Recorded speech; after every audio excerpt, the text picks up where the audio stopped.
ಬೆಳಗಾವಿಯಲ್ಲಿ ನಡೀತಾ ಇರುವಂತಹ ಅಧಿವೇಶನದ ಎರಡನೇ ದಿನ ಸಾಲು ಪ್ರತಿಭಟನೆಗಳು ಎದುರಾಗಿದೆ. ವಿವಿಧ ಬೇಡಿಕೆಗಳ ಈಡೇರಿಕೆಗಾಗಿ ಸಾವಿರಾರು ರೈತರು ಬಿಜೆಪಿ ನೇತೃತ್ವದಲ್ಲಿ ಬೀದಿಗಿಳಿದು ಪ್ರತಿಭಟನೆ ಮಾಡಿದರು. ಸುವರ್ಣಸೌಧದ ಬಳಿ ಭಾರಿ ಹೈಡ್ರಾಮಾನೇ ನಡೆದೋಯಿತು.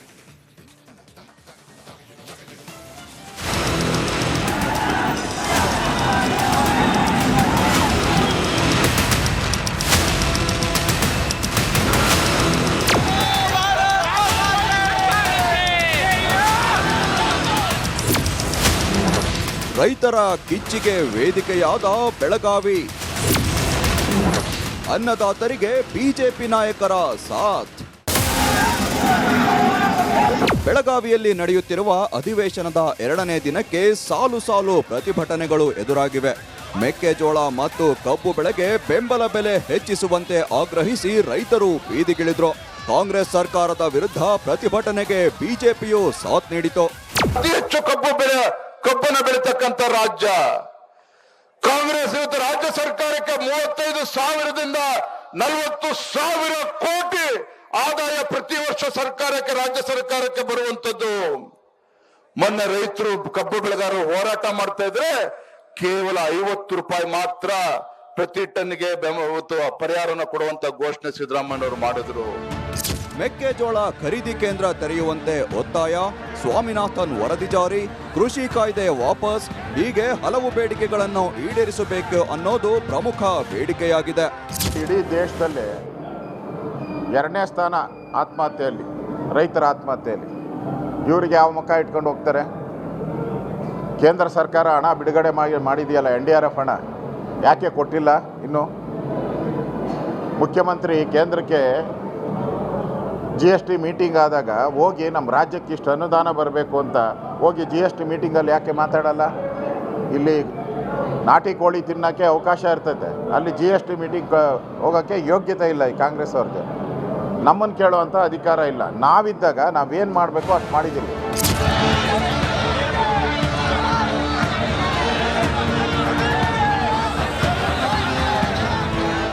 20,000ಕ್ಕೂ ಹೆಚ್ಚು ರೈತರು ಸುವರ್ಣಸೌಧಕ್ಕೆ ಮುತ್ತಿಗೆ ಹಾಕಲು ಯತ್ನಿಸಿದ್ರು.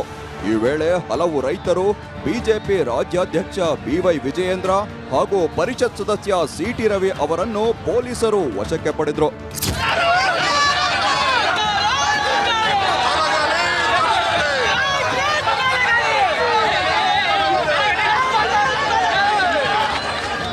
ಒಟ್ನಲ್ಲಿ ಬೆಳಗಾವಿಯ ರಣಕಣದಲ್ಲಿ ಇಂದು ಮೆಗಾ ಹೈಡ್ರಾಮವೇ ನಡೆದು ಹೋಗಿದೆ. ರೈತರ ಪರ ಹೋರಾಟಕ್ಕೆ ಸರ್ಕಾರ ಯಾವ ರೀತಿ ಸ್ಪಂದಿಸುತ್ತೆ ಅನ್ನೋದನ್ನ ಕಾದ್ ನೋಡಬೇಕಿದೆ. ಕ್ಯಾಮರಾಮನ್ ಮಹಾಂತೇಶ್ ಜೊತೆ ಮೈಲಾರಿ ಪಟಾತ್, ರಿಪಬ್ಲಿಕ್ ಕನ್ನಡ, ಬೆಳಗಾವಿ. ಬೆಳಗಾವಿಯಲ್ಲಿ ನಡೀತಾ ಇರುವಂತಹ ಅಧಿವೇಶನದ ಎರಡನೇ ದಿನ ಸಾಲು ಪ್ರತಿಭಟನೆಗಳು ಎದುರಾಗಿದೆ.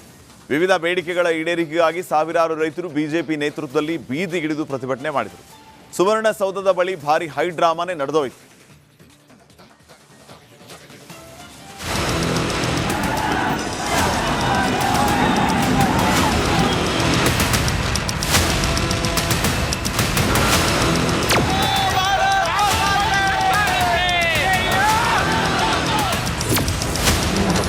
ರೈತರ ಕಿಚ್ಚಿಗೆ ವೇದಿಕೆಯಾದ ಬೆಳಗಾವಿ.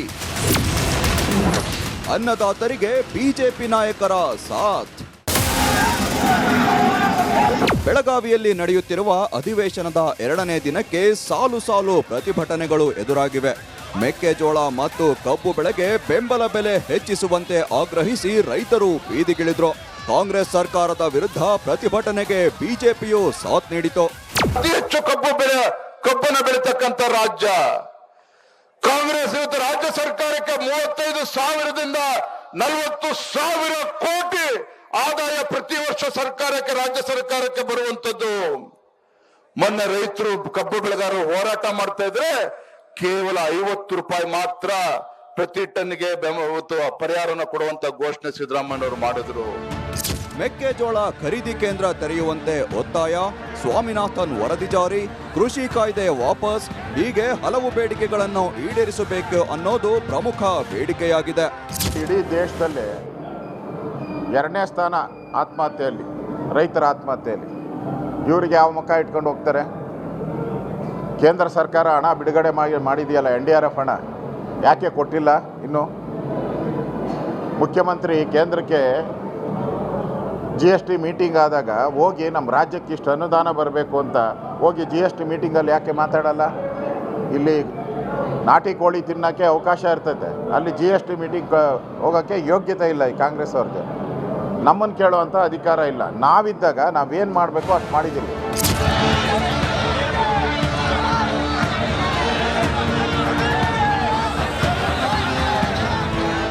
20,000ಕ್ಕೂ ಹೆಚ್ಚು ರೈತರು ಸುವರ್ಣಸೌಧಕ್ಕೆ ಮುತ್ತಿಗೆ ಹಾಕಲು ಯತ್ನಿಸಿದ್ರು. ಈ ವೇಳೆ ಹಲವು ರೈತರು ಬಿಜೆಪಿ ರಾಜ್ಯಾಧ್ಯಕ್ಷ BY ವಿಜಯೇಂದ್ರ ಹಾಗೂ ಪರಿಷತ್ ಸದಸ್ಯ CT ರವಿ ಅವರನ್ನು ಪೊಲೀಸರು ವಶಕ್ಕೆ ಪಡೆದರು.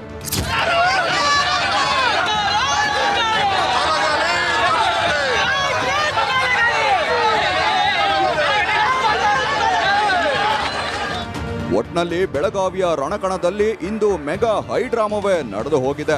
ರೈತರ ಪರ ಹೋರಾಟಕ್ಕೆ ಸರ್ಕಾರ ಯಾವ ರೀತಿ ಸ್ಪಂದಿಸುತ್ತೆ ಅನ್ನೋದನ್ನ ಕಾದು ನೋಡಬೇಕಿದೆ. ಕ್ಯಾಮರಾಮನ್ ಮಹಾಂತೇಶ್ ಜೊತೆ ಮೈಲಾರಿ ಪಟಾತ್, ರಿಪಬ್ಲಿಕ್ ಕನ್ನಡ, ಬೆಳಗಾವಿ. ಬೆಳಗಾವಿಯಲ್ಲಿ ನಡೀತಾ ಇರುವಂತಹ ಅಧಿವೇಶನದ 2ನೇ ದಿನ ಸಾಲು ಸಾಲು ಪ್ರತಿಭಟನೆಗಳು ಎದುರಾಗಿದೆ. ವಿವಿಧ ಬೇಡಿಕೆಗಳ ಈಡೇರಿಕೆಗಾಗಿ ಸಾವಿರಾರು ರೈತರು ಬಿಜೆಪಿ ನೇತೃತ್ವದಲ್ಲಿ ಬೀದಿಗಿಳಿದು ಪ್ರತಿಭಟನೆ ಮಾಡಿದರು. ಸುವರ್ಣಸೌಧದ ಬಳಿ ಭಾರಿ ಹೈಡ್ರಾಮಾನೇ ನಡೆದೋಯ್ತು.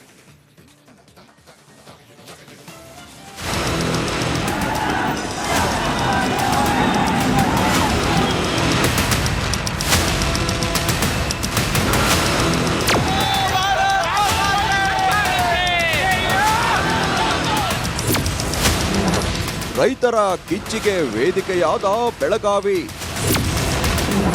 ಅನ್ನದಾತರಿಗೆ ಬಿಜೆಪಿ ನಾಯಕರ ಸಾಥ್. ಬೆಳಗಾವಿಯಲ್ಲಿ ನಡೆಯುತ್ತಿರುವ ಅಧಿವೇಶನದ 2ನೇ ದಿನಕ್ಕೆ ಸಾಲು ಸಾಲು ಪ್ರತಿಭಟನೆಗಳು ಎದುರಾಗಿವೆ. ಮೆಕ್ಕೆಜೋಳ ಮತ್ತು ಕಬ್ಬು ಬೆಳೆಗೆ ಬೆಂಬಲ ಬೆಲೆ ಹೆಚ್ಚಿಸುವಂತೆ ಆಗ್ರಹಿಸಿ ರೈತರು ಬೀದಿಗಿಳಿದ್ರು. ಕಾಂಗ್ರೆಸ್ ಸರ್ಕಾರದ ವಿರುದ್ಧ ಪ್ರತಿಭಟನೆಗೆ ಬಿಜೆಪಿಯು ಸಾಥ್ ನೀಡಿತು.